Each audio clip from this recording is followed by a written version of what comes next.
And we are here in Victory Lanes in Mooresville, North Carolina. The PBA50 Mooresville Open, presented by Mooresville Convention and Visitors Bureau and Storm Bowling. I'm Phil Bryler. With me again on the call, Tom Carter. And Tom, back again. You had a nice run in this tournament early on, but not as nice as Walter Ray. Holy cow, that guy's amazing. He is leading his third tournament. History is in the making tonight. Unbelievable. And we got some, it's a great lineup because we got some newbies on the show, too. Yeah, well, a guy that's not new to TV, but is new to this on the PBA50 Tour. That's Danny true. Wiseman is the number 2 seed. Yeah, and we got Parker Bohn being in our first match, and he threw a phenomenal game in the position round to get there by 2 pins. Yeah, another newbie, first time he's made a championship final, Todd Chell. Chell is the Custard King. He owns a Culver's back in Belvedere, Illinois, and he bowled absolutely unbelievable yesterday. I mean, he just lit him up. And then he goes against Scott Greiner from Missouri, who is, it's his second show he's made. Yeah. But Scotty had an incredible position round to get to the show also. And then they got to meet Danny Wiseman. Yeah, we got a neat mix. We got 2 left-handers, 3 right-handers. We've got some super experienced players. We've got some newbies. You couldn't ask for more for a great show here from Mooresville, could we? And we got, like I said, history in the making. Walter Ray Williams leading the show, going for 3 wins in a row. It's going to be incredible. This could be PBA title number 14. There's only one other player that has that in PBA50 history, and that's the great John Handegard. Walter Ray, always setting records in his mind, and he's got a chance to set one for real tonight. Let's get to the lanes. We're going to be starting with our first match. It's going to be a great show.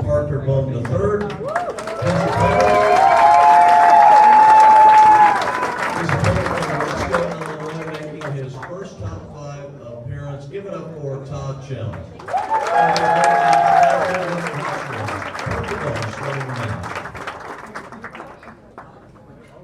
And with the announcements from PBA50 Tour Director John Weber, we are underway here in Mooresville. What a beautiful facility this is. This thing is, if you've never been here and you're a bowler, take a drive. You need to come down here and see this place. Well, it's not just now seeing this place now. I mean, you have the greatest PBA50 bowlers in the world here now. End of October. Right. Go Bowling PBA Tour invades Victory Lanes.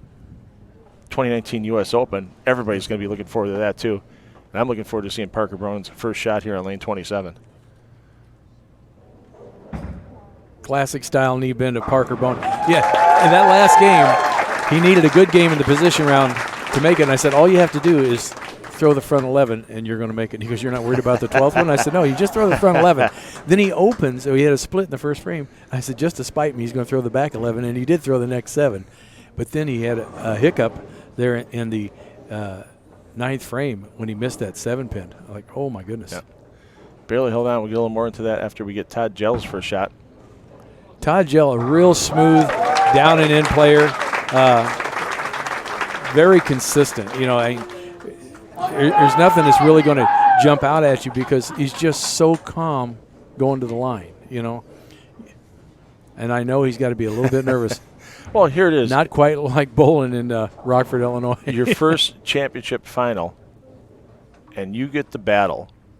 A Hall of Famer, Parker Bohn III. Well, you know, you got to be a little bit nervous, but that's expected.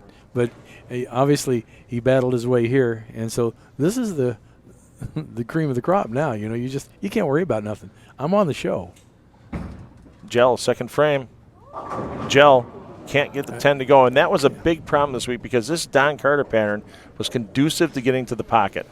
We got to the pocket. Obviously, I had a great run and got to the pocket. You know, that one block. And the next morning, you could get to the pocket, but 10 pins, you couldn't get them out. Then there was 7 tenths. It was just the pattern changed, and every re-oil, it changes. And the front started hooking a little bit more. Oh, no. And, wow, that was totally uncharacteristic. He hadn't missed a thing all day. He just got through saying he went through the whole last round clean, and then he misses a 10-pin. That's going to shake him a little bit. But, you know, when you're bowling Parker Bohn III for your first show. Right. I mean, in a beautiful scenario, you want to bowl Parker and Walter and Danny and walk through the finals, you know, all 4 of those guys, and win.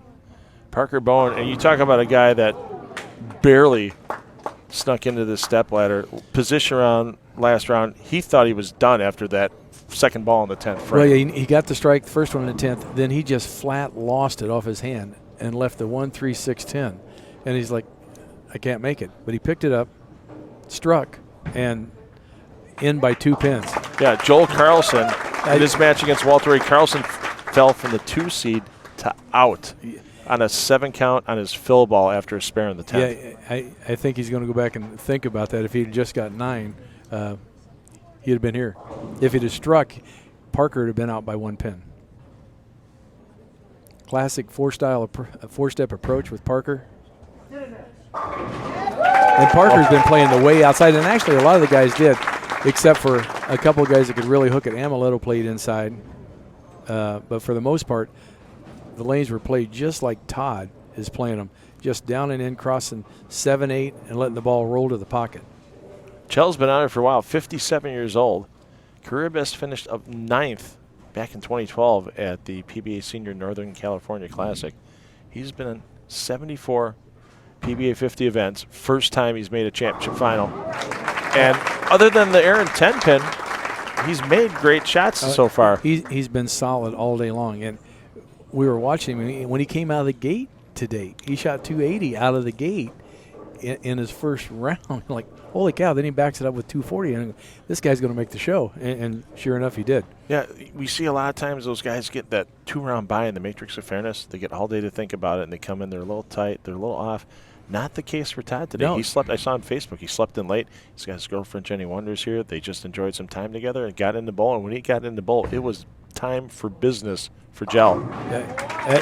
That ball just held pocket. He got his elbow out a little bit there. He's throwing a track logic, and a lot of the guys this week threw pin up stuff, but Todd threw a pin down track logic with a mass really kind of tight to the thumb, which the ball's just going to roll. It's never really going to change direction hard, and obviously that's what you had to do, because the more the ball changed direction, the more trouble you got into. Yeah, we had so many guys this week that were trying to get the ball to change direction a little quick, and we had so many guys that would start runs with front 6, front 7, and we only ended up with 2 perfect games for the week. It was really surprising the way the scoring pace was going early. And Parker right here, not perfect so far, but definitely in the lead. Well, Parker, he's throwing a vapor zone. His is pinned down too, but Parker throws just about all of his stuff is pinned down. He just likes that smooth back in, and he's got so much speed. He wants, there's kind of a theory that it pinned down stuff starts rolling early. A lot of us believe that when you drill a pin down ball, all you've done is change the differential, which doesn't make it as sharp on the back end, which gives you the illusion that it's rolling early. But either way, if that's what your eye likes to see, that's what you're going to do, Parker looking for 3 in a row, 5th frame. Oh, I thought he pin stopped the messenger. He was going to come across in the position round game, which is totally uncharacteristic of Parker. Did you see him miss the 7th pin? Frame, he missed the 7th pin. I mean, he looked at his hand like, and he came back and he goes, I lost that ball back here, And he talked about last week, he didn't like the feel of his spare ball in the Villagers, so he actually went and worked a new one out. And now apparently, let's hope he keeps that feel. Yes. You see right there the little pirouette flip of the 7-pin as it tried to come back. That practice makes perfect. He just told the crowd. You can tell Todd's a little, the nerves are getting to him, because I don't think he sweated this whole week, and right now he's got some beads of sweat going down there. Right, and when it's the first time you're in a situation in bowling, I mean, you can local tournaments, regionals, all you want. You get on the national stage, it's a whole other story. That elbow went a little early again. Yeah, well, it looks like he's trying to place it a little bit. He's not just as fluid as he was this whole week, especially yesterday. Yesterday, watching him bowl, it was like hit the reset button. He just kept striking and striking and striking. I'm like, holy cow. And now talk about hitting the reset button. You got to do that from what you did in the 2nd frame. You got to empty the brain. Hey, I made that one in the 2nd. I'm going to make this one now. Yeah, you can't be thinking about that. So cross lane at the spare. Much better. Much better. Look at that. So Chell right now finds himself down by a dozen. Going into frame number 6. Well, he's not out of it by any means. But he's got to start putting some strikes together, because if Parker gets lined up like he normally does, when he strikes a lot. And their next opponent, Scotty Greiner, struck a whole bunch. Here we go. 6th frame. Chell. 5-step approach. Gets the ball into the swing really early. It just very. I don't want to call it traditional, but it's kind of like new school. They're really dropping the ball into the swing sooner than we used to back in the day. Yeah. You know. And it's funny. You mentioned the roll pattern that Kjell has on his shot right now. Parker kind of similar with it, and they're just going to prove just because it's a short pattern doesn't mean you have to hook the whole lane. It's 39 feet, and they played out like they should. We never really had to get too deep until the last game and a half. We had 8 game blocks, and so game halfway through 7 and definitely 8 guys were migrating in. Then they got what we call a little cliffed up because the dry got really dry, and since nobody'd really been moving left, there was plenty of oil in the middle. But if you got it in there, the ball never hit the head pin. But if you moved right, then the ball hooked too early. A lot of guys call it wet dry. We call it cliffed up. Either way, that's a tough pattern to bowl on. And somehow you got to take. You can't throw it right, and even though you want to, you can't throw it right. You got to really stay on top of the shot. So Parker Bohn looking to get the lead out to 22 here in the 7th frame.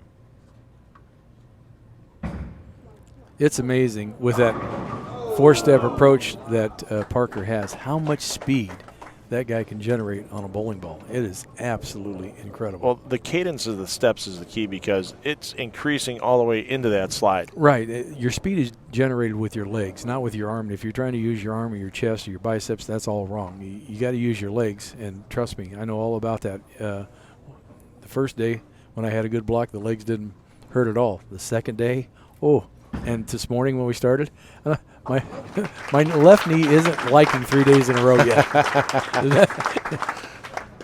I don't know if there was enough pain pills this morning to even make it worthwhile. Well, yeah, and then, of course, your job when you're not here in the booth and you're not on the lanes bowling, and even when you're on the lanes bowling, is as that ball representative for Brunswick out here at the PBA50 Tour. And, lots of guys you had to help throughout the week here, and especially today. Well, Walter Ray really didn't need much help. We'll get into that later. Walter, he didn't need any help. I mean, when he gets to throw it, and you'll see on the show, and that is almost going to take the wind right out of his sails. Walter got to throw his A game. He got to throw it hard. You got to throw it straight. And when you get to throw your A game, you better win. And Walter's, he got that ball over 10 right there on the replay, and he'd been playing 7-8, and that's what we talk about, the cliff. There's just enough oil right there that the ball won't finish, and it just leaves, it can't drive.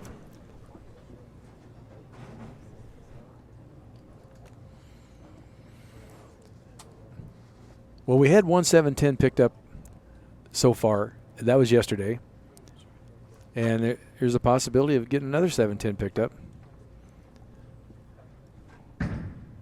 Todd uses a totally different approach to shoot his spares. He holds the ball down on his first shot where he gets that nice smooth rhythm to the line, but on the spare shot he holds it up, try to get a little bit more speed. And unfortunately, he just missed that 10 pin to the left, and he's looking up the scoreboard like, if I don't do something here pretty quick, Parker's going to go flying right by me. Yeah, he's maxing at 213 if he strikes out 8, 9, 10. Parker pacing at 209, alternating strikes and spares the rest of the way out. So it is mandatory strike mode.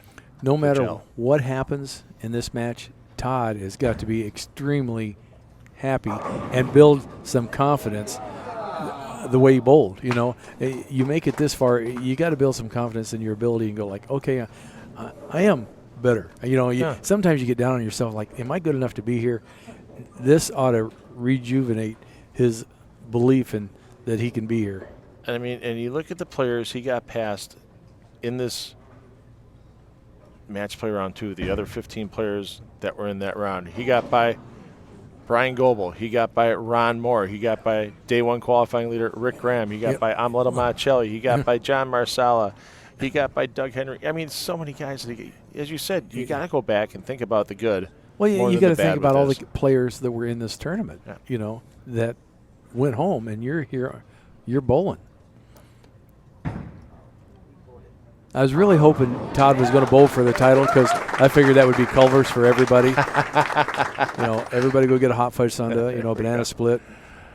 Well, Parker, unfortunately, melting everyone's hopes. Custard melting. Yeah, got it. Right. Got it. And Parker just needs to keep one more mark, and Parker will have it locked up as Chell can match out at 192.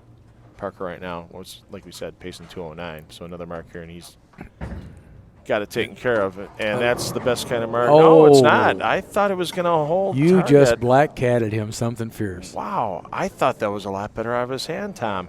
It looked, from this angle, it looked like he slowed it up. Yeah, look at that. Take a second look at it. And that's It looked like it was slow. I'm sorry. and he's going for the spare here. That wasn't slow. Gets 2 sets, 177. So right now, mandatory strike mode for Kjell. Get to 190. Force the mark out of Parker Bohn. Yep. Black cat.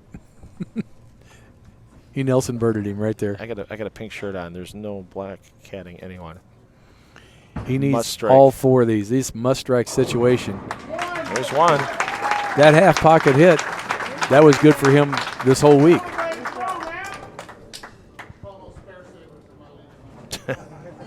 Yeah, now he's got to be kicking himself, even on that spare in the 8th frame where he just kind of had the it's Well, over depression kind of moment, and he threw that one in the channel. Now it's like, that could come He's back missed to haunt 2 you. 10 pins. He's given away 22 pins. Yeah. And I don't really think you want to hand Parker Bohn 22 pins. Yeah, there's absolutely no doubt about that. Looking to still get to 192. There's one of them. Now he's getting more aggressive. I think in his mind he's thinking, well, I might be out of this. All Parker's got to do is mark.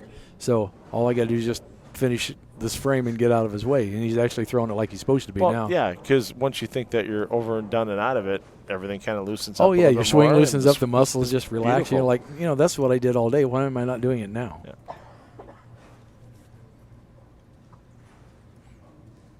So Chell must strike again. Otherwise, Parker just needs to show up and get count. And that's the modern day where the head pin fights everything else going left. Yeah, he picks this up at 181. All Parker has to do is show up in the 10th, knock some pins down. But, again, Todd cannot be upset. He bowled fantastic. So I'm sure you're going to go down, check in with Parker. So we're going to end the commentary on this match once Parker throws his first ball.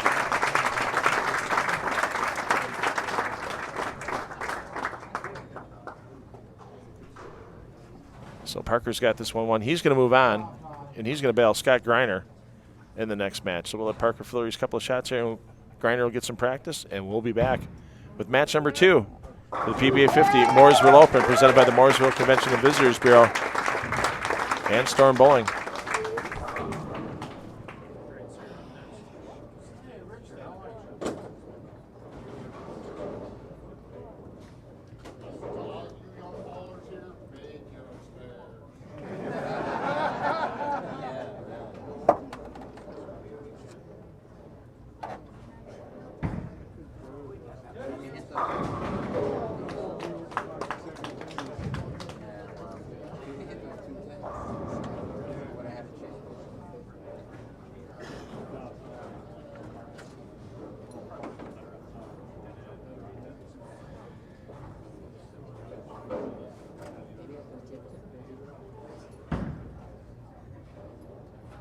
Okay, and congratulations to Parker Bohn moving on.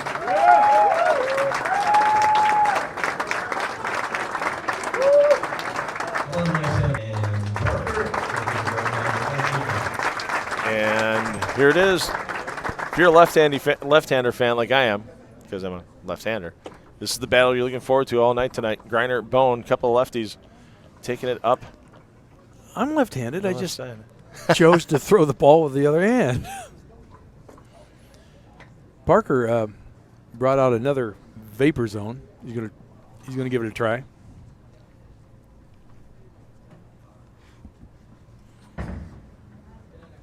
And here comes Parker. Yep. Now he had to usually, if it was Parker in a match and somebody came on and got practice, he wouldn't normally have to worry about it because the majority of the players out here are right-handed. This time he had to make the adjustment because Parker had to sit in the sideline while Greiner got his 6 warm-up shots, and they can change a lot in 6 shots. And Scotty, when he was practicing, was using some pretty aggressive equipment, and he was kind of crossing Parker's track. So it's going to be interesting how the lanes transition on the left-hand side. And Greiner, he had a couple of big runs early this week. He had the front 9 one game before leaving a 7-pin back in qualifying. Well, Scotty only threw 3 balls this week. He said he threw a Jackal Rising, a Golden Jackal, and the Abyss, and all 3 of them are drilled the same way. So he's obviously got a favorite layout. He drilled out the pin. He's got the pin and the ring finger, and the CG just kicked out a little bit. So he was trying to smooth out the reaction, which on this pattern you need a smooth reaction. Last thing you need, again, is something that wants to go for him, left to right. And there's the early opening double for Greiner. Quality toss. Talked to Parker. He lost that shot on that 7-pin, and he said his hands just felt slimy. So he took off all the tape that he had on his thumb, and he went in and he washed his hands and retaped up and made a ball change.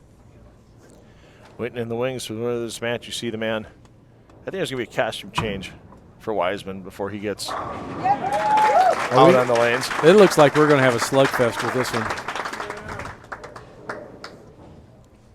Parker 196 to 181 over Chell in the opening match. I don't know if you heard it here, but when Todd walked off the approach, when he got done, he goes, "All the kids here, pick up your spares. Yes, learn to pick up your that spares." seems to be a common call for a lot of players as events go on and cuts are missed and matches are lost by 10 or 12 pins. Front 3 possible. Front 3 in the bag. Parker with that long swing. And he's got such a beautiful follow through because he gives that ball such great direction. It's been that way for so many years. It's just a classic form to watch. And I know things change through evolution. Games change. I mean, obviously Mark Roth changed the game with his style when he came out. Things changed. Now we have two-handed bowling. But I still like the classics. It's easy on your eyes. Greiner looking for his front 3 to match, and he gave that one extra. You saw that release, and you saw the wrist just kind of roll over a little bit. And he sent that ball a little bit farther left early, which is the wrong thing to do because then the ball hits the friction, wants to come back too much.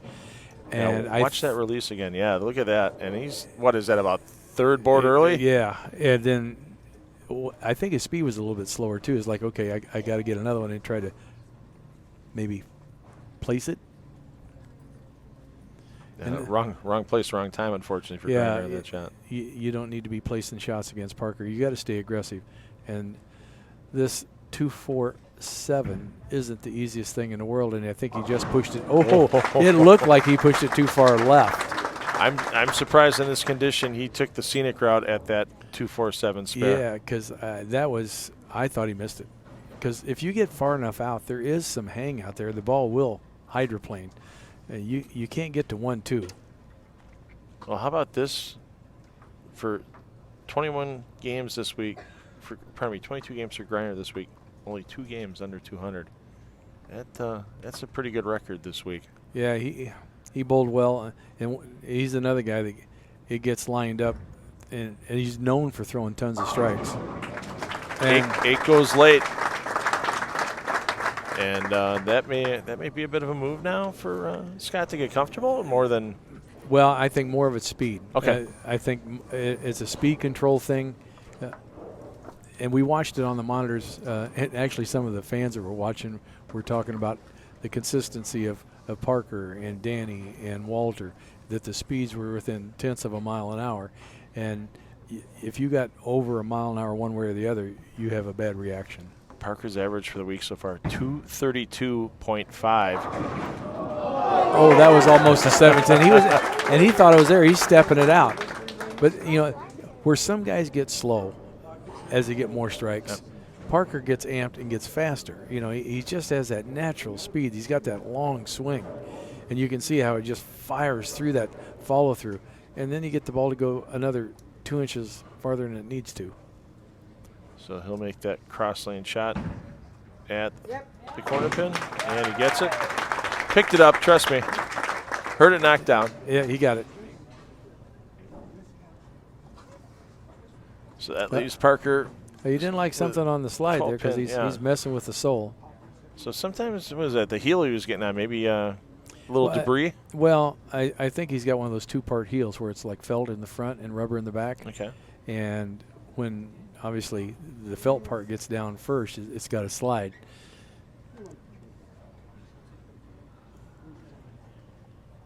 Parker, 5 top 5 finishes in 2018, 0 titles on the PBA50 tour. Looking to right that ship tonight. Oh, nosebud, how you like that? That's something. That's something you don't see very often. And I'm thinking it's the 2-pin that came across and took out the 6. Like the 2 hit the 4-7 and just decided, I'm going to take the scenic route. I'm not going in the pit. Greiner's best finish back in 2017 in Indianapolis. Finished 5th in the PBA50 Tour Players Championship. He's got a PBA50 regional title and 3 PBA Tour regional titles. Scotty, that speed was better, way better. Because he got it out to the same spot, but the ball didn't come off the spot near as hard. We talked about Parker averaging 232 for the week to this point. Scott Greiner, 240.3. Shake that off.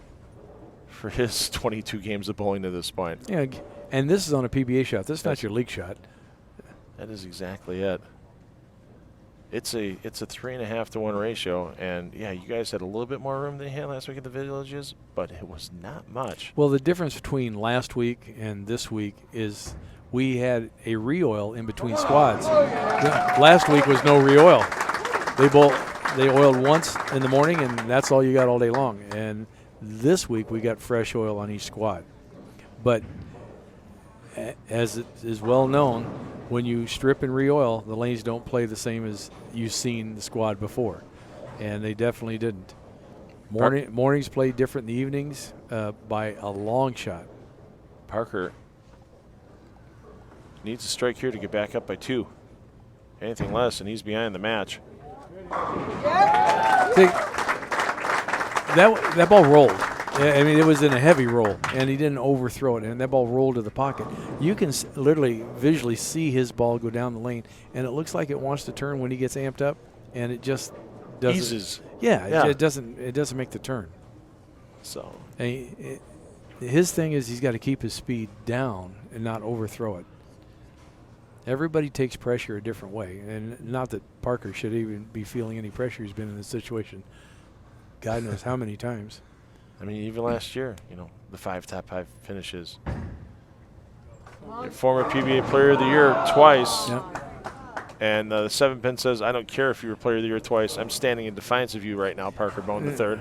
And, and we talk about his great speed, which he throws at 17.5. And a lot of these guys out here were literally throwing the ball 15.5, and some a little bit slower that actually made the cashier's round and the finals, because they were trying to get on that shim that we call it, that cliff, and use part of that oil to get to the drive. And you needed to have a little bit slower ball speed. You catch too much of that oil, the ball just goes.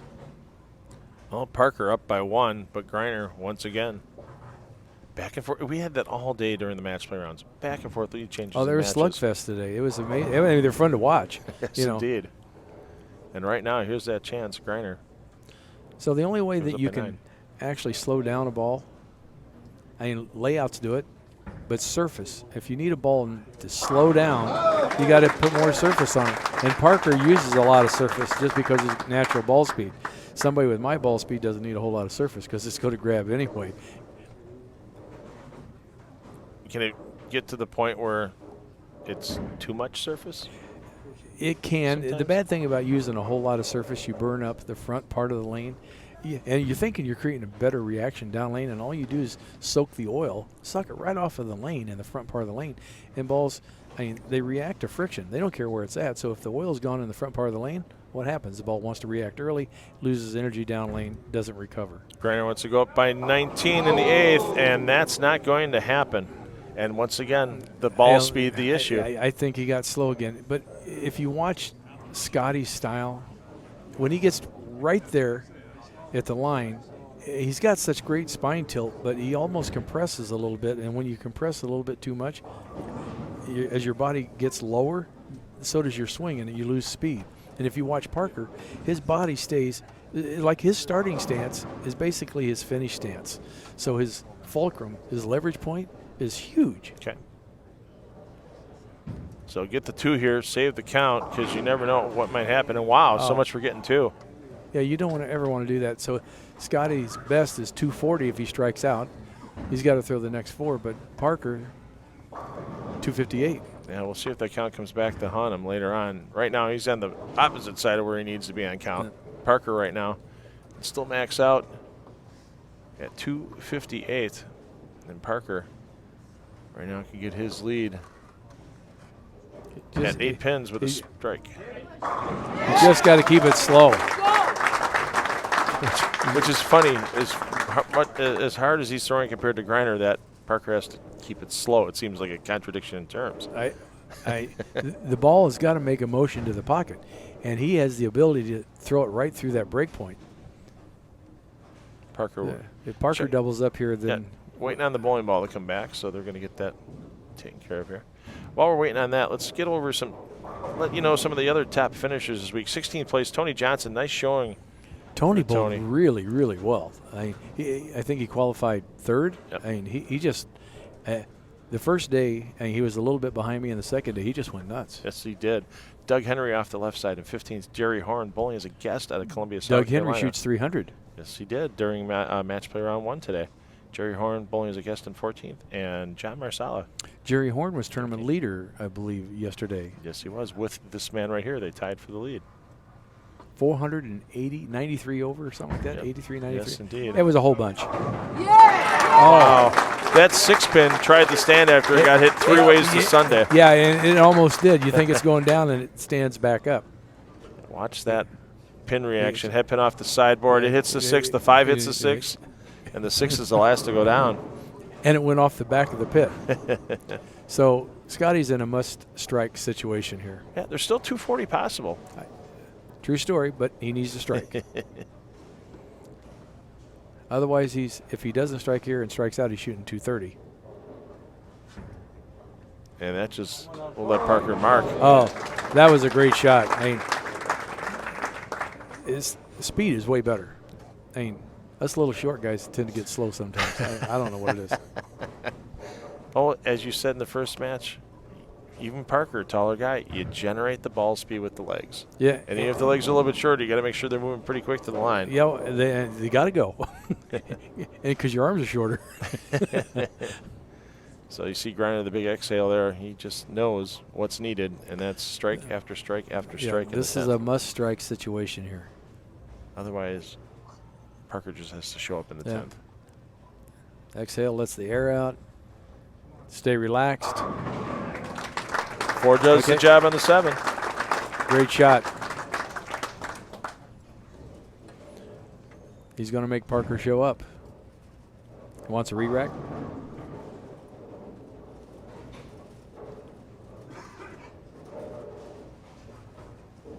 Yeah. So if Parker, he needs a mark right now, because Parker, if he misses, is 225. Right now, if Greiner goes 9 spare in the 10th, he's 229. He's 229. So Parker's got to show up for a mark, but right here he can make Parker show up with a strike. Yes. This is a critical shot right here. A little blow in the thumb hole, like a little moisture in there. You know, that makes it a little tackier, so you can hang on to it.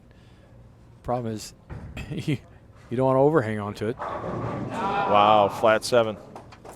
Yeah, that ball just he got a little amped on that one. Hey, see, there's where that speed comes in. You know, you get a little amped up. You don't really hit it at the bottom. Not that he missed it at the bottom. He just didn't hit it as well as he hit the others. And so the ball doesn't turn on the back end. It doesn't face up to the pocket. I think a lot of amateur players, they worry so much about targeting, they overlook the speed aspect of the game. And out here on the PBA50 tour, if you're making a good miss and your ball speed's the same, you can miss a half board out on either side of your original target and still get to the pocket. You got area, but the big thing though, a lot of people don't look at is the break point down lane. Are they throwing it to the same spot down lane, their break point? And you can hit your target at the arrows, granted, but think about it. If you don't have a target at your break point, you can cross this target at 15 feet about 100 different ways. But as soon as you add a target down lane, now it becomes more of point A to point B. And getting to that break point is huge because that's where the ball is going to change direction and hit the pocket. Parker needs a mark to advance against Danny Wiseman. Online. Oh, he just drilled that. So he is going to advance. Now we got the clash of all the Hall of Famers. Yes, we do. 3 Hall of Famers remaining in this step ladder. We're going to let Parker finish this match. It's going to be Parker Bohn the third, Danny Wiseman, in our semifinal in the step ladder here. PBA50 Mooresville Open. It's going to roll on.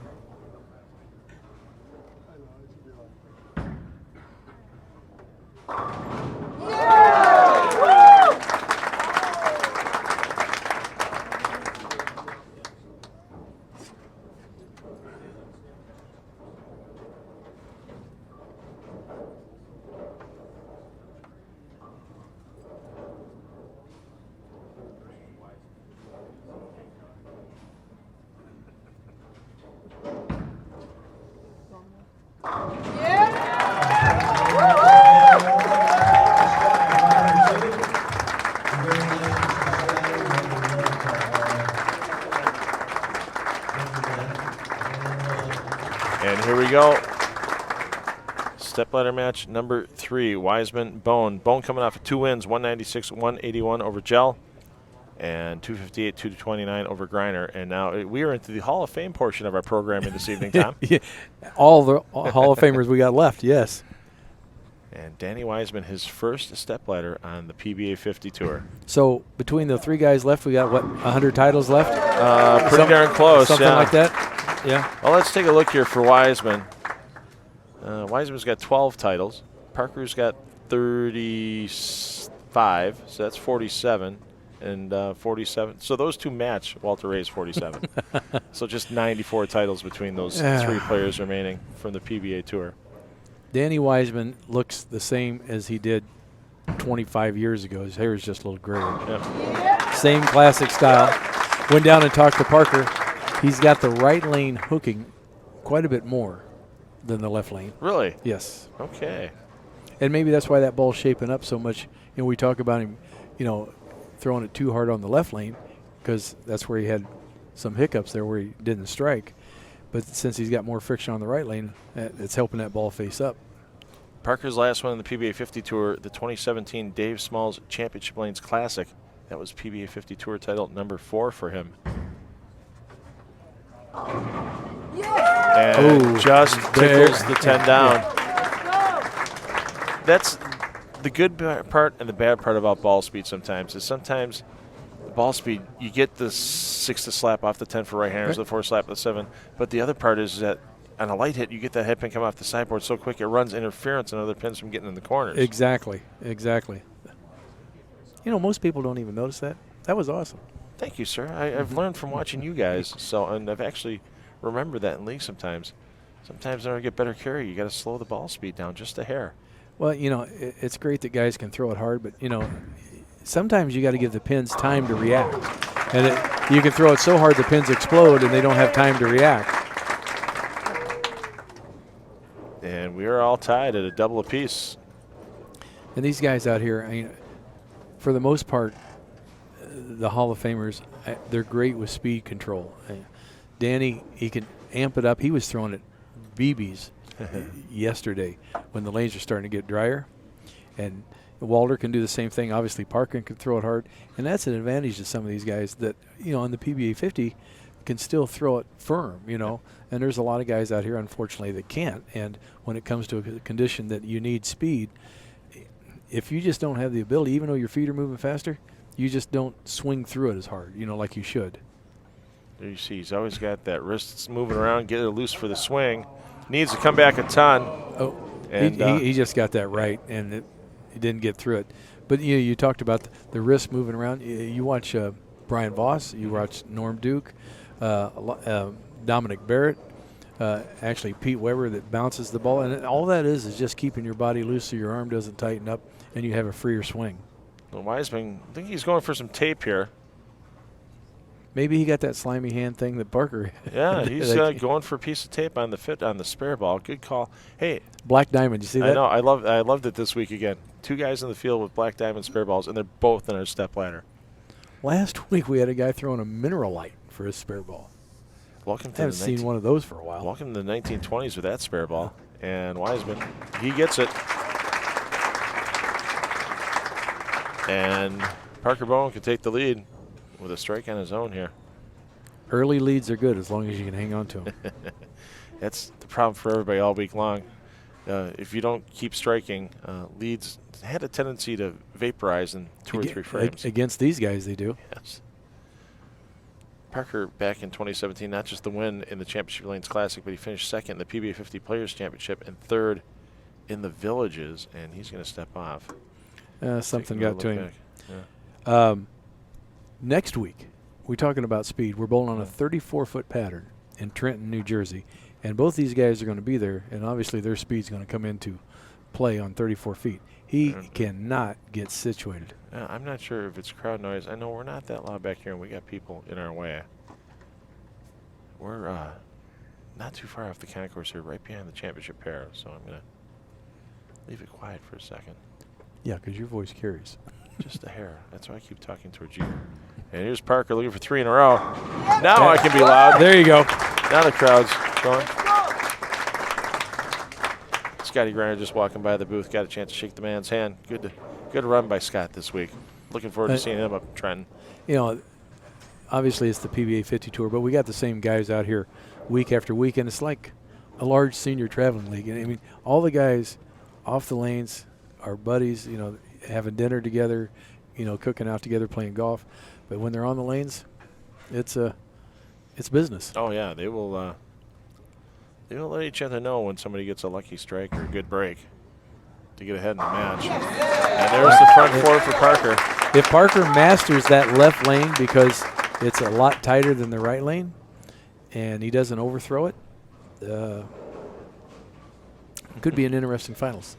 Yep. Weisman, his inaugural PBA50 event last week, finished 10th in the Villages in the PBA50 National Championship. Yeah, this is only his second tournament, and he's already on the show. Shake that off. He's throwing, obviously you can see it right there, the pin up right above the bridge. He's throwing a phase 2 pin up hole on the axis, so he tamed it down, and he actually said, and none of the guys ever do this out here, but he actually hit it with a little compound just so that the ball doesn't overread in the mid lane too early, because there's enough friction out there if you can throw it hard enough. What's the difference between compound and polish? There's a bit of a difference, isn't there? Compound's got a little bit more grit to it. Okay. I mean, it does polish the ball up, but it doesn't smooth it out like polish does, which actually, you know, they got all different kinds of polish. You know, you got a polish. Then there's stuff out there called a slip agent, which is actually designed to make the ball slide down the lane farther. Compound actually gives the ball a little bit of traction, but a little bit of shine at the same time. Wow. That's kind of like an oxymoron type thing, but it actually does it.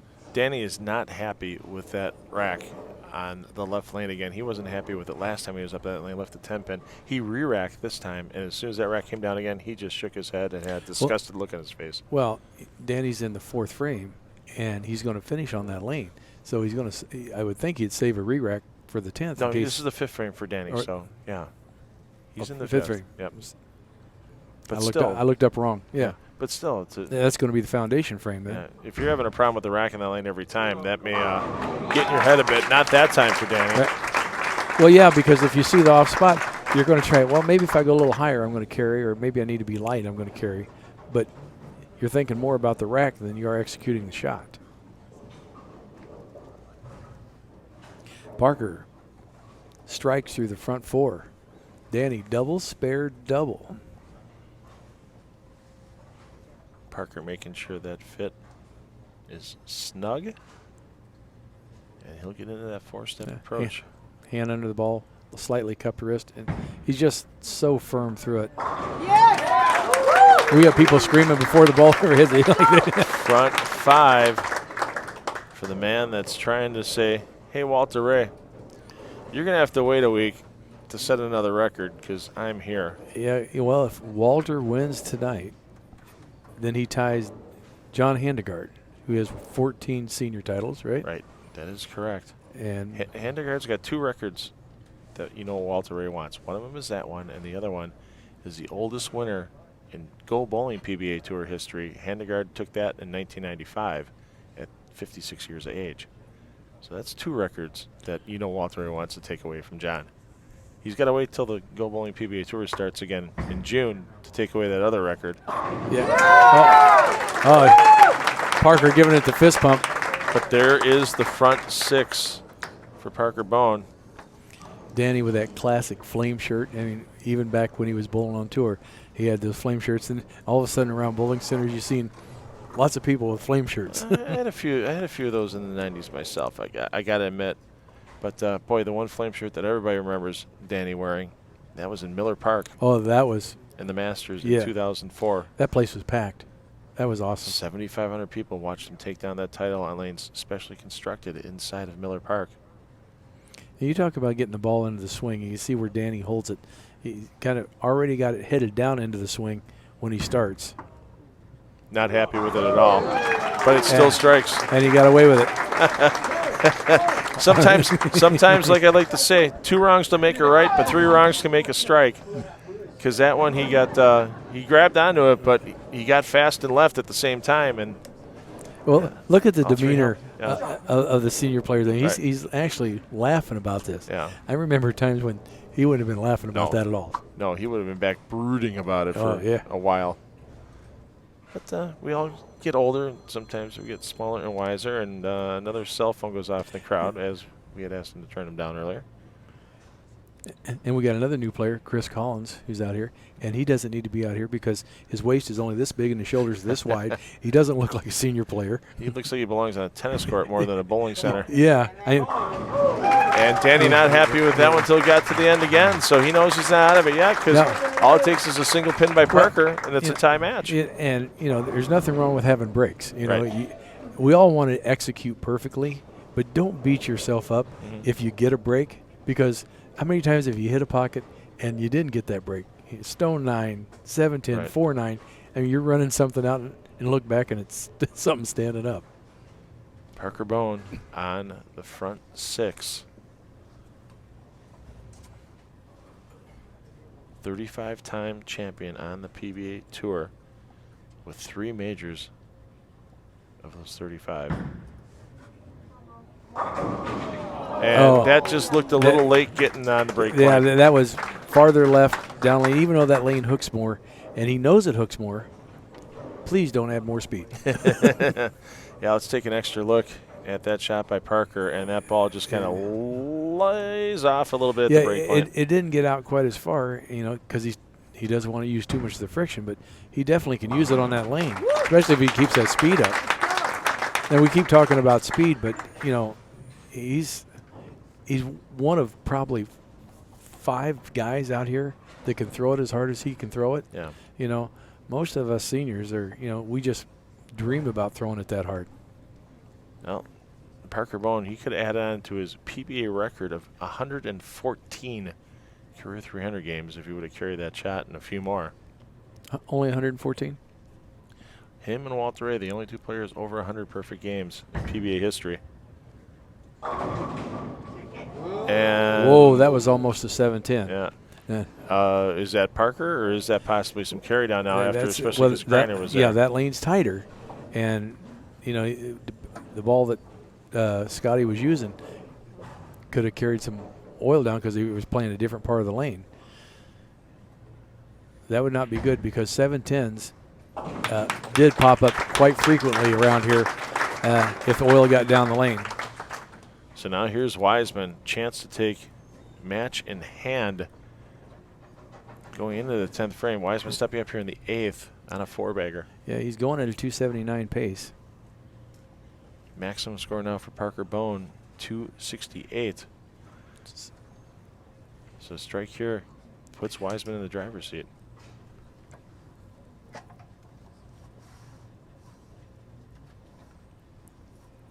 Wiseman, his first career title on the PBA Tour back in the day came in his first TV appearance. Really? His first PBA Tour 50 Tour title coming in his first appearance. The Stepladder here, there he shakes him down. You're like a trivia box of informational wealth about bowling. I get some help with that on occasion, I got to admit. So I got to thank Jerry Schneider, Bill Vint for all the hard work they do back in the PBA PR office for all that information. That one I got to fully give to Jerry Schneider. And Weisman already taking that. Well, he's taking that second rear rack because he's on that left lane. He's on the left lane. He's not worried about the rack on the ninth, on the right lane. Nope. And this is the 9th frame, foundation frame. And how important is striking in a foundation frame, especially when you're bowling somebody like Parker, it's already hot, or just bowling period. You lose a lot of count if you don't strike in this frame. And that's the thing too right now, because he just went spare strike. Well, you know, earlier, if you go, early in the game, Parker put his spares on top of each other. Right now, if Wiseman spares on the strike, he's down 10. Right. That's why it's so huge right now. The bowling. He's taking a little extra time on this too, because this is critical. Because one, the rack's probably not that good. He knows the carry's not that good on this lane, and he didn't throw the last 2 shots just dead perfect either. So Wiseman to stay in the lead, and there's no way that Bohn could shut him out before he steps up again in the 10th if he carries this shot. You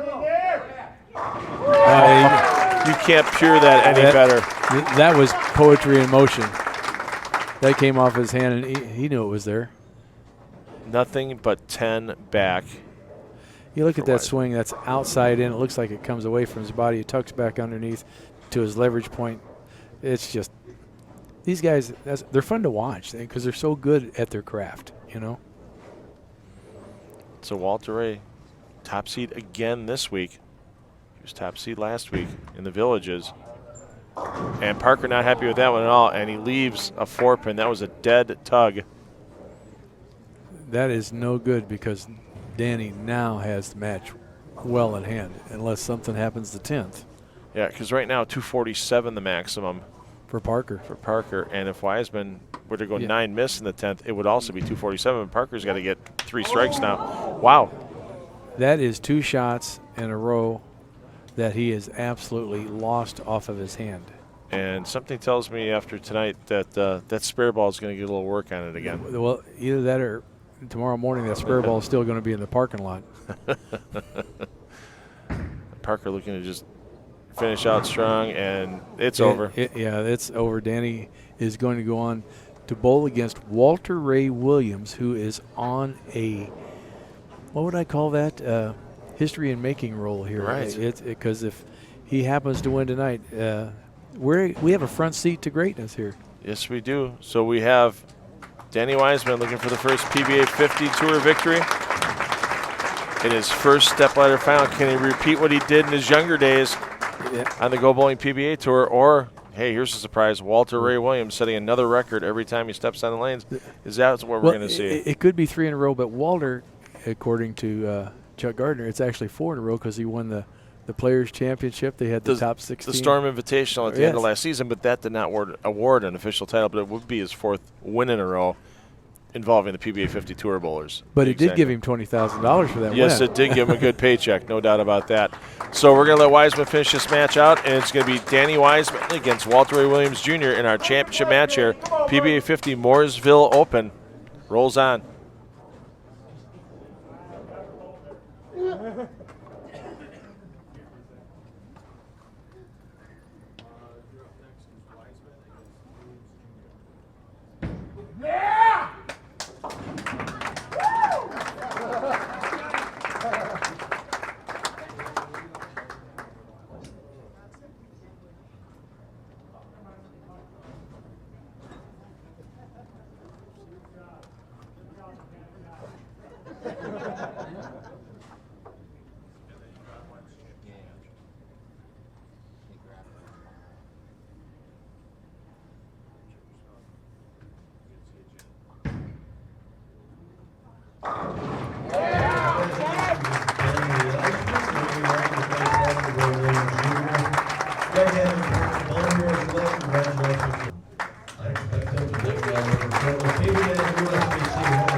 Wow.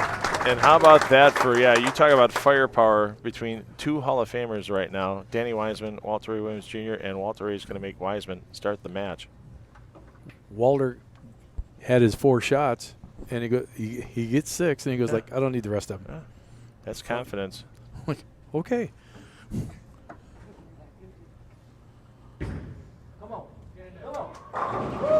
Wiseman, though, says, yeah, thanks for not taking that much practice.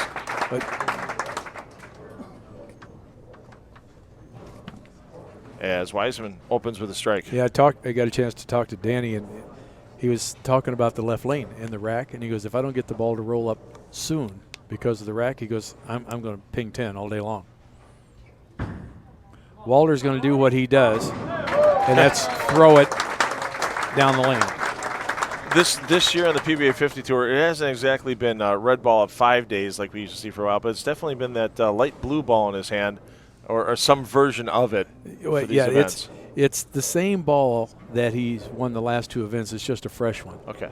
It's a Conspiracy Pearl, and Chuck drilled him up a fresh one just because he thought the other one is too oil-soaked. And wrap 10. And that's what Danny said. He goes, if the ball doesn't roll up, you're going to ping 10s on that lane. And the right lane, he says hook and more, so he's making a 2-on-1 move on the right lane. So we'll see how that works out. 2-on-1 move means he's going to move his feet 2 to the left and his eyes 1 to the left, in case you were just wondering. The battle of the black diamond spare balls. I am so pumped right now. It is awesome. When's the last time we've seen 2 black diamond bowling balls in a rack on the PBA Tour? Not on the PBA Tour, but in my pro shop. That's right, Tom Carter's Pro Shop, Columbus, Ohio. People drive for hours to get. They do drive for hours to get by you. No doubt about I've that. got guys that drive all the way from Green Bay. I got guys that drive 9, 5, and we actually had a guy drive 22 hours to get balls drilled. I know, it's insane. Yeah, it's good stuff. Hey, it's good stuff. It's good stuff, as Sammy V would say. And we'll see Sammy V and Trenton. We're going to leave here and head right for Trenton. These guys start right up first thing Friday morning. If Richard back home in Columbus is listening, and any of these guys need a black diamond, I know where he's got a black diamond and a black beauty. How about Wiseman's average this week for his 22 games between qualifying and cashier's round? 245. You think that's good? Yeah. Walter Ray, 246. And Walter keeps stats on everything, and he on his phone, he goes, I only missed the pocket 3 times today, and my strike percentage is 72%. He goes, the last couple tournaments I was only 68%. Does he do the math in his head? Probably. Yeah. The most interesting thing about Walter today is the fact that he came from the cashier's round. Yes. When we did roll call this morning, and they called Walter's name, and we're like, what are you doing here? You're not supposed to be in this round. He normally gets 2 buys. Yeah. Unbelievable. And Walter qualified in the tournament. I think it was 33rd. Let's take a look here. Let's go back to qualifying on the scoreboard. And Walter Ray was 33rd. Yeah, because I was 36th. So yeah. He averaged 220. Shows you how good he bowled for 16 games. And then for 16 games today, he got his whole tournament average up to 245. He averaged like 260 today at some points in time. Yeah. That's incredible. That's having a bad day. That's why you have a 72% strike percentage. Wiseman with the spare, and Walter Ray, if he strikes here, he'll be down by 9 early in the match. Other top finishers this week, Chris Collins, we mentioned him earlier, he was 12th. Monticelli, 11th. And our qualifying leader from day 1, Rick Graham, ends up in 10th. He threw it great all day today, too. He's got kind of a unique release, kind of a little spin thing, but boy, the ball gets through the front so easily for him. And Ron Moore, I mean, how many times has Ron Moore been up there? And he was on the show in the top 5 at one point. Yeah, he fell back. Ron Moore, tough match and position around to fall out. Scotty Greiner got him pretty good. So Moore was 9th, Brian Goebel 8th, Ricky Schisler in 7th, and we mentioned Joel Carlson earlier. Yeah. The bad fill ball cost him the stepladder, and he finished in 6th. He just had a tough time on that pair, and he bowled fantastic. There's another guy that we talk about speed. He's got the ability. I swear to God, he can throw it 19 mile an hour on his first ball if he wants to. He can throw it. It's not fair. So back-to-back kind of week 10s for Walter. Tighten up the line or throw it harder. Walter is probably going to do what Walter does best, and that would be absolutely jam it. You called it. I got nothing else to add to that one, Tom. You called exactly what was going to happen on that shot. That's every once in a while. You know you got to get that ball to face the pocket earlier, and Walter Ray can do it by just that little bump of the feet to the right and picking up the speed. There's not an easy thing to do for an adjustment. Speed is obviously right now, if you can throw it hard and kind of at the pocket. Dale Ray in Green Bay, where he at? He didn't come to this tournament. He always says, if I could ever get a shot like that, I could make a show. And here it is, and he didn't come. So Wiseman, he's up by 10 pins if he strikes on this shot.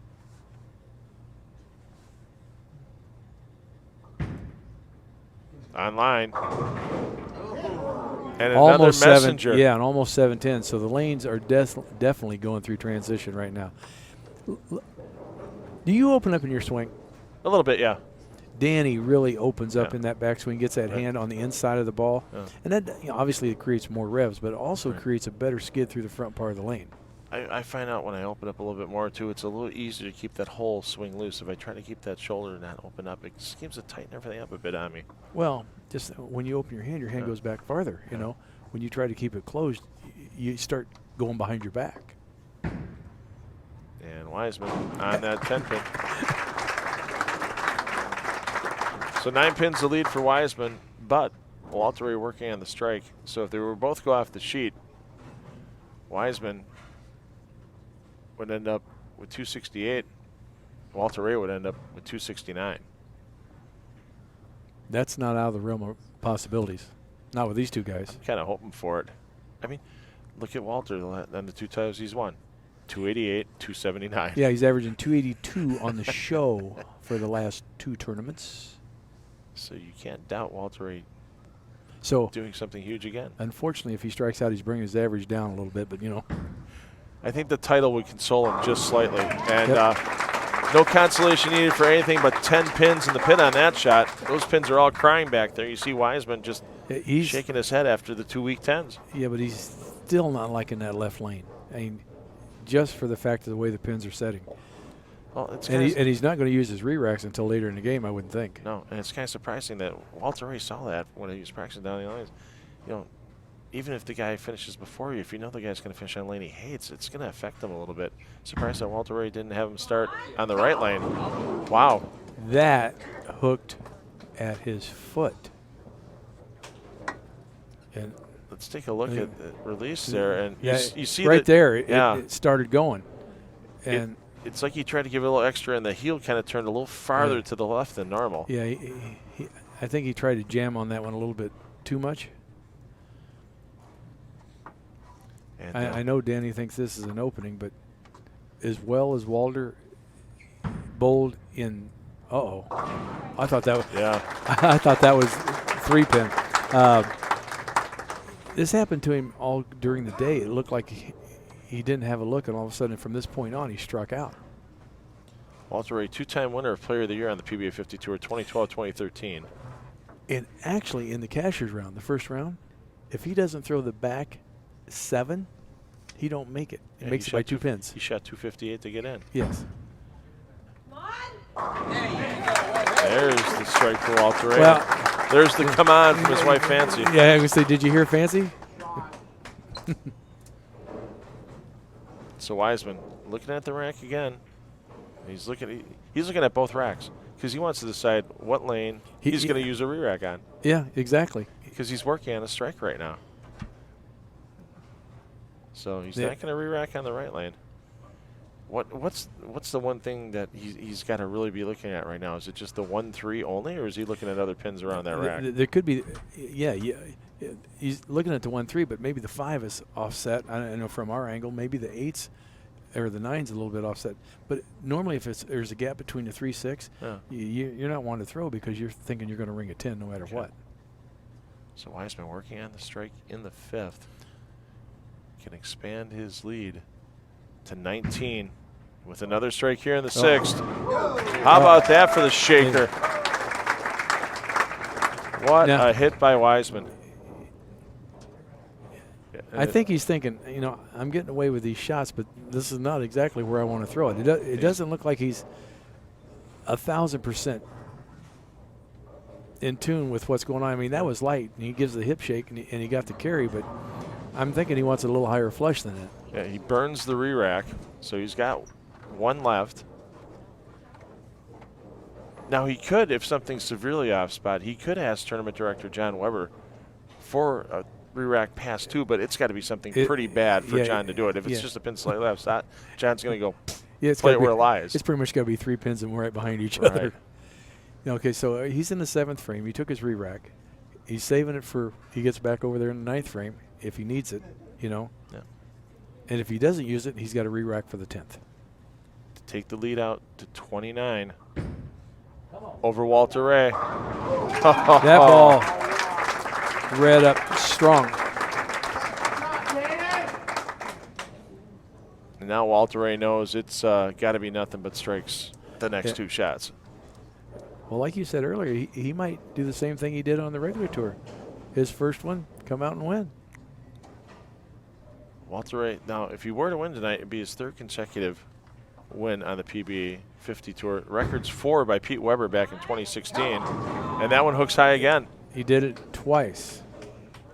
That is unusual. And Danny, you know, I mentioned earlier that Danny was going to make a 2-in-1 move on the right lane because he thought it was hooking up too much, and sure enough, Walter has left some version of the 3-6 twice now.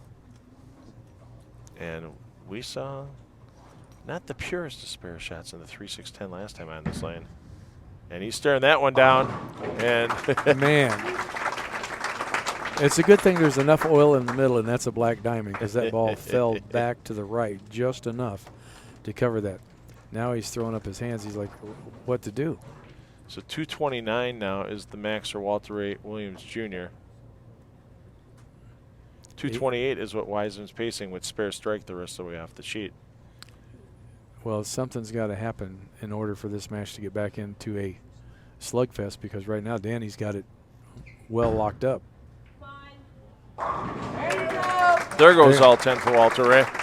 Now, it's going to be interesting to see what he does on the right lane when he gets back up, because I know he made an adjustment after the first 3-6-10, and then he gets it again, the 3-6. You know, he gets the 10 out. So Danny's checking the rack. Do I want to use my re-rack, or am I going to save it for the next one? That 3-pin looks a little tight. You mentioned that gap. The 3-pin looks a little tight on the head pin. He's looking again and going, which way am I going to go? Because we're getting down. He wants to re-rack on the right lane. This is huge right now. You got to build on that strike string.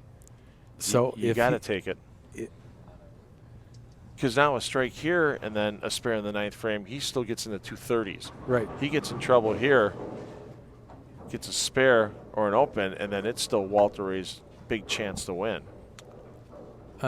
From the monitor I'm looking at, the rack looks fine on the right lane. Yeah, I'm just trying to stand up in the booth here, and it looks better than it did. No doubt about it. Now you just got to make a good shot. 8th frame, Wiseman working on 3 in a row. And if he can strike in the 8th and 9th, this one is pretty much over, but the handing over the trophy and the check. He asked for it to hit, and you heard it. He wanted it to hit. He knew something wasn't right out of the hand. Yeah. So now, here's the extra look, and watch that ball start to try to pick up, and it just kind of wiggled right there. Yeah, it never got high enough into the pocket. Yeah. But on one hand, you could go, well, he can make an adjustment. On the other hand, it's like he drilled that ball with that weight hole in it on his axis to mellow it out. And so did I create my own problem here, you know? The only problem right now is getting the 10-pin down for the spare, which he does. Yeah. So 247 still the max. And even if Wiseman, you know, he's still pacing out 227, that still gives Walter Ray a chance to step up, strike in the 9th and 10th, and really force Wiseman to do something in the 10th frame. Yeah, Walter possible 229. I mean, depending on, he's already used his re-rack, and he's got to figure out how he's going to get the ball. As he told me, he said, I got to get it to roll up sooner on this lane to get out the 10. You see, he's just talking to himself a little bit, giving himself a little confidence on the approach. And they look down just to make sure everything's set and it feels like they want it to feel, and he goes. And there's the 5 steps to the line. He thought that ball was right through the face. I know he did. He missed it off his hand. It wasn't even close. And we talk about the breaks of the game.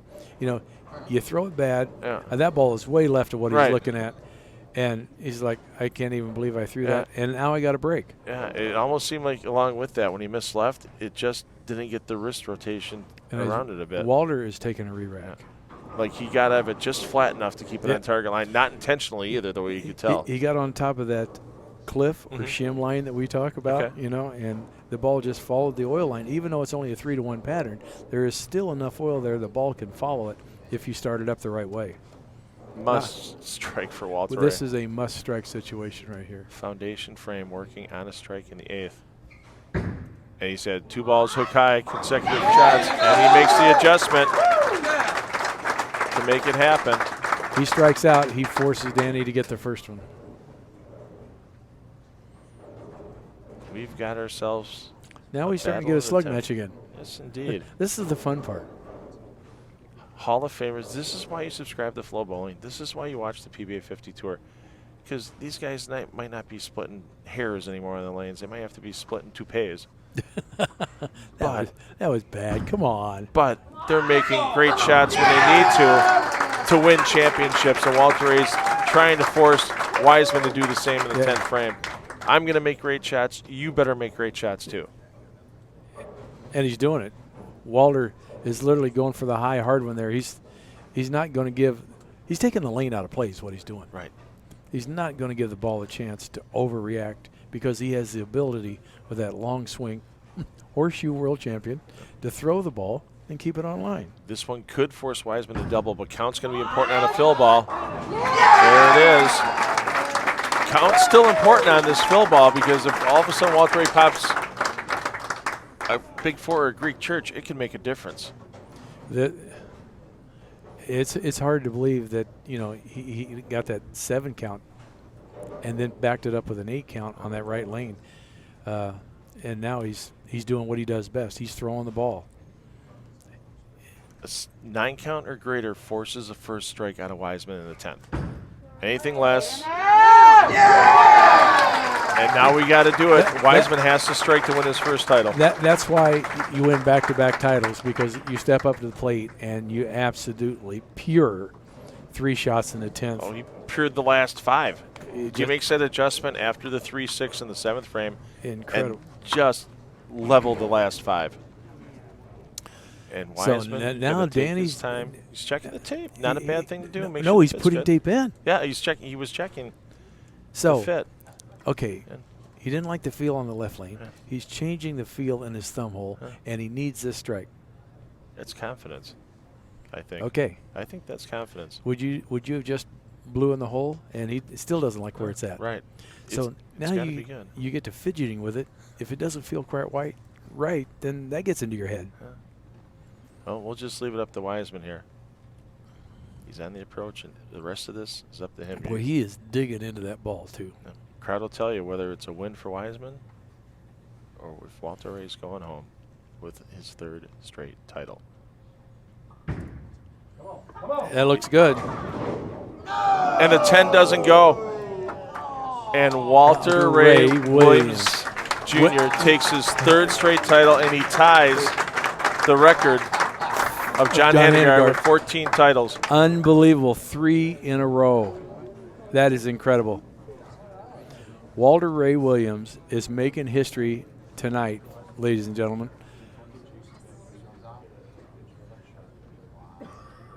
Right here in Mooresville, North Carolina, New Victory Lanes, Walter Ray Williams is your champion. 3 in a row. Danny feeling a little defeated. He thought he made the right move, but nothing you can do about it now. I'll tell you what. You talk about drive for Trenton for Wiseman next week. He only is going to commit right now to just these first 3 stops on the tour. Yeah, because He's got shoulder issues. He's coming back from that wrist surgery. And he's got a lot of things he does with the kids, too. Right. And he's got some stuff coming up for that. Yeah, if you're not a fan yet already of the Danny Wiseman Scholarship Bowling Tournament on Facebook, please do so as soon as we're done here on Flow Bowling tonight. And there we're going to see the handshake. Unbelievable.